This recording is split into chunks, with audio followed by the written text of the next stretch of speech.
Moi, je m'appelle Franck Chimanga. Je vis ici à Lubumbashi. Je suis chrétien du message, le frère Branham. J'ai pris au lys tabernacle chez le pasteur Firmin Kalonda Pierre. Moi, c'est Rachel Kalonji, qui est maintenant Rachel Chimanga, bien sûr. J'ai pris aux États-Unis chez le pasteur Faustin Lukumwena. Je suis ici à Lubumbashi pour raison de mariage. Bon, quand j'ai eu la décision de m'engager avec une sœur, j'ai pris mon temps, j'ai commencé à prier. Et cela m'a pris du temps, plus d'une année, je vais dire, où j'ai prié, j'avais des choses auxquelles je voulais que je voie avant de m'engager. Et ce n'est qu'après une année et quelques mois que j'ai vu la sœur ici, à l'église bien sûr. Le moment que je l'avais vue, elle avait disparu de l'église où je l'avais vue, au lys tabernacle, je veux dire. Et c'était pas facile, on a commencé à chercher, on n'avait pas de contacts et tout là. Quand il me cherchait déjà, moi je ne savais pas, du coup je ne savais pas qu'il me cherchait. Et là je suis partie chez mon frère parce qu'il s'était aussi marié, il fallait aller là-bas.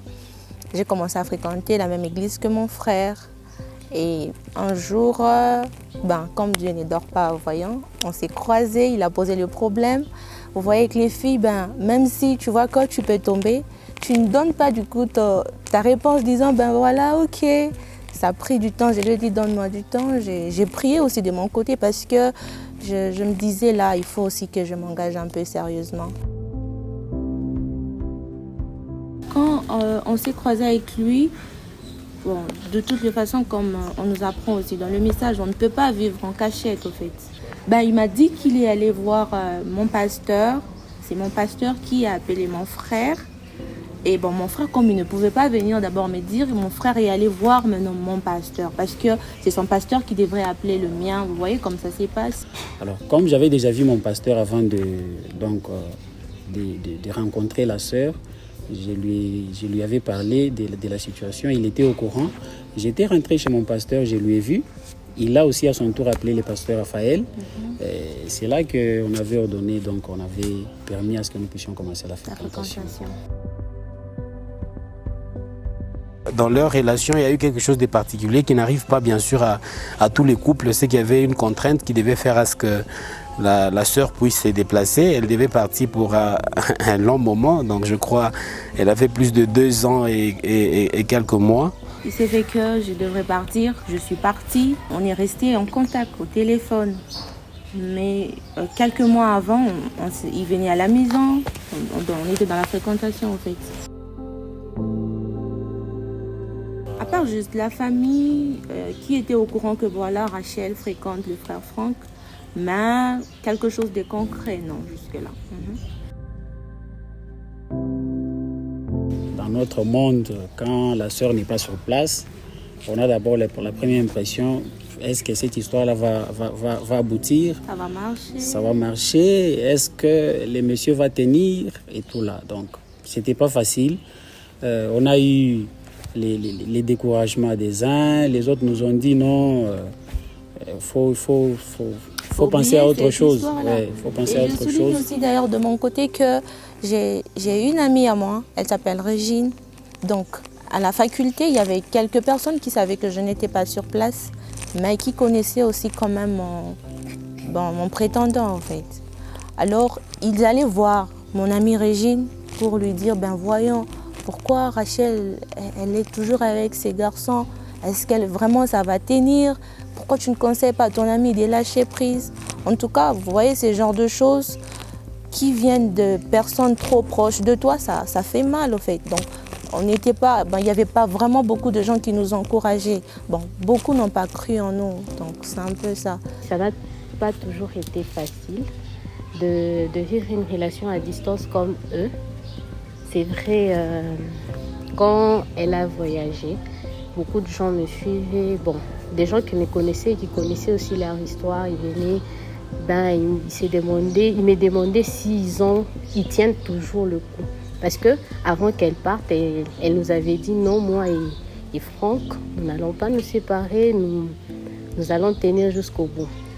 Quand quelqu'un vous dit ça, d'abord, premièrement, vous savez d'abord avec la distance, parce qu'on connaît, nous sommes dans des civilisations différentes. Nous sommes au Congo et elle est ailleurs. Les gens se disaient, bon, elle va trouver quelqu'un d'autre là-bas, quelqu'un de mieux peut-être selon eux que Franck. Et elle ne va pas tenir le coup. Les autres disaient peut-être Franck en restant ici, il ne va pas supporter la distance, il va se trouver une autre fille et il va se marier. J'ai parlé avec elle quand on est déjà mariés là. Je l'avais dit, tout ce qu'on a connu là, ça pouvait nous secouer.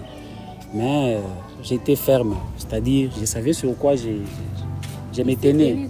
C'était la prière que j'avais faite avant de donc, rencontrer la sœur.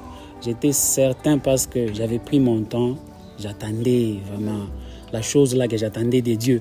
J'étais sûr que c'était arrivé, c'était la sœur. Alors, c'est ce qui me... Donc, j'étais un peu calme là, j'étais dans la douceur, bien qu'elle était partie, tout ce que je pouvais entendre. Ça ne me faisait rien, mais je tenais toujours à la sœur. Et il y a même des moments où je disais à Dieu dans la prière, je disais, mais Seigneur, moi, je t'ai consulté avant de rencontrer la sœur. J'étais venu devant toi, j'ai demandé ta volonté. Et quand j'ai rencontré la sœur, j'étais sûr que c'est toi qui me l'as donné. Et je ne crois pas que tu peux me donner une chose et en même temps permettre à ce que la sœur parte là-bas pour qu'elle se marie à un autre frère. C'était ça qui me rassurait. Ben, il était jaloux, si on peut dire. Tu remarques qu'à un certain âge, tu te dis non, voilà, là, il faut vraiment que je m'engage sérieusement. De mon côté aussi, ça m'était arrivé. Je priais, je me disais, Seigneur, donne-moi quelqu'un de sérieux. J'ai vraiment besoin d'entrer dans une relation sérieuse. Et je peux dire aussi que la prière, premièrement, deuxièmement, les encouragements de mon ami. Hein. Personnellement, je croyais en eux. Je me disais, pourquoi est-ce que ça ne va pas marcher? S'ils s'aiment, je pense que ça va aboutir à quelque chose. Et Dieu merci, aujourd'hui, nous avons la réalité en face. Ils se sont mariés. Ben, chez lui, j'aime ses sourires. En tout cas, la première chose que j'ai vue, c'était... j'aime un homme doux. Il était doux, il était calme et il m'a beaucoup aimé. Donc, dans beaucoup de situations, tu te dis, ben, est-ce qu'un autre frère peut supporter ça? Mais avec lui, il m'a supporté, il m'a aimé. Et c'est par là que j'étais aussi convaincue que non, ça c'est le plan de Dieu. J'avais d'abord beaucoup d'amour pour la sœur. Et en ayant beaucoup d'amour pour elle, j'ai découvert qu'elle aussi m'aimait beaucoup. Je pensais peut-être plus que moi. Oh, sérieux, c'est toi qui as commencé. Alors, je l'avais promis que c'est toi que je vais épouser. Avant qu'elle ne parte, elle avait un peu peur. Elle pensait que j'allais lâcher et tout là. Je l'avais fait une promesse. Je l'avais dit, peu importe le temps que tu vas mettre là-bas. Je suis genre, je ne dis pas n'importe quoi par sentiment. Donc, je me tenais beaucoup sur cette promesse-là. C'est Dieu qui me l'a donnée. Et l'amour que j'avais pour elle, ça fait que j'étais calme un peu, je l'attendais, j'attendais les moments. Ils étaient tous patients. D'abord, premièrement, c'est ce qui m'a beaucoup plus marqué, la persévérance aussi. Mais ce qui m'a encore beaucoup marqué, c'est leur sens de gérer la relation. Ils n'ont pas voulu intégrer beaucoup de monde dans ce qu'eux faisaient. Parce que quand on intègre beaucoup de gens, de monde dans votre histoire, vous recevez les avis différents et du coup vous êtes facilement, parce que c'est pas facile de faire quelque chose et que tout le monde vous décourage. Ils étaient calmes, ils étaient discrets et je pense que c'est ce qui a été aussi leur force. Franck, c'est un ami à moi. Quelquefois, il pouvait me passer sa fiancée au téléphone. On a parlé et j'ai trouvé qu'en eux, il y avait déjà une détermination sur base de la prière qu'ils avaient déjà faite. Et comme la Bible nous demande d'être persévérant, j'ai vu ça dans Franck, j'ai vu ça dans Rachel. Bien que loin l'un de l'autre, ils ont tenu ferme. Et chaque fois que j'ai parlé avec Franck, j'ai senti qu'en lui, il y avait un sens de responsabilité. Il y avait une certaine foi qui faisait à ce qu'il puisse comprendre que non, la chose allait aboutir. Et il fallait vraiment avoir le cœur de Franck pour attendre et arriver à la concrétisation. Notre expérience à nous, nous n'avons pas fait quoi que ce soit. Moi, je vous ai dit, j'ai commencé par la prière. Et c'est cette prière que j'avais faite avant de rencontrer la sœur qui me rassurait. À ceux qui sont dans les mêmes situations que nous, qu'il se confie en Dieu. Beaucoup de prières, beaucoup d'amour pour l'autre et la compréhension. Nous nous sommes dit qu'il faut qu'on se comprenne. Que je la comprenne, qu'elle me comprenne aussi. C'est comme ça qu'on a évolué et ça a donné ce que ça a donné. Nous sommes arrivés. À ceux qui sont dans la même situation que nous, je pense qu'il faut juste avoir un peu de patience. Il faut prier parce qu'il y a beaucoup de gens qui découragent. La personne qui est en train de te décourager, il ne peut peut-être pas vivre la même situation que toi. Donc le mieux à faire, c'est d'encourager, mais beaucoup nous découragent. Donc tu dois croire en toi, croire en la personne en face de toi et s'éteindre sur la prière. En fait, comme elle n'était pas sur place, elle est venue, nous étions déjà dans les préparatifs, donc dans la fièvre et tout là. Quand elle est venue, il fallait que l'on se marie civilement, donc à la commune. Nous étions là le samedi 23 janvier 2021, bien sûr.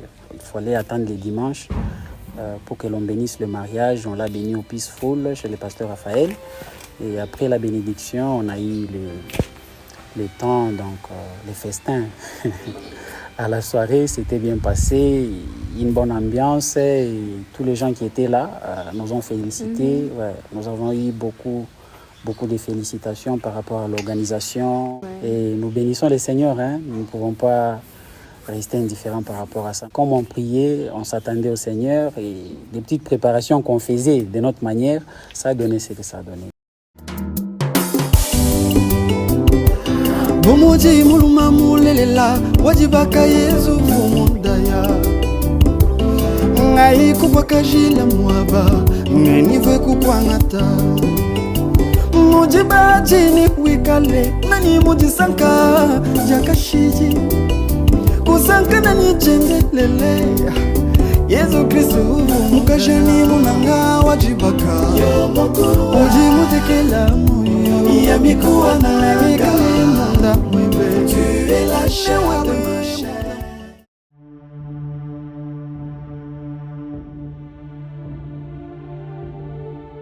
Maman Rachel, tu es ma chérie aujourd'hui, tu es ma femme. Ouais. Tu sais, j'ai été toujours fait beaucoup de promesses. Aujourd'hui, ce n'est plus les rêves comme c'était l'autre fois. Aujourd'hui, c'est la réalité. Donc, aujourd'hui, je te promets, moi, je suis ton mari, n'est-ce pas? Exact. Je te promets d'être loyal envers toi, de ne pas regarder à d'autres femmes, d'être fidèle à toi, de donner tout ce que je peux en tant qu'homme pour que tu sois toujours heureuse. Okay. Ouais, voilà. Donc, je te souhaite beaucoup de bénédictions dans notre couple. Que Dieu te bénisse. Ouais, que Dieu bénisse notre couple. Je serai un bon papa pour nos enfants. Ouais. Un bon papa pour nos enfants, oui. Et un bon mari pour toi. Okay. Voilà. Je pense que l'autre jour, j'ai tout dit du haut de la chair. Ce que je peux dire aussi, c'est que je promets aussi d'être une bonne femme pour toi. D'être une bonne mère, si Dieu nous donne des enfants, d'être une bonne épouse. Et je prie que le Seigneur te bénisse richement. Amen, maman. En tout cas, je t'aime. Moi aussi. On a droit au câlin quand même. Aimez-vous pour le meilleur et le pire.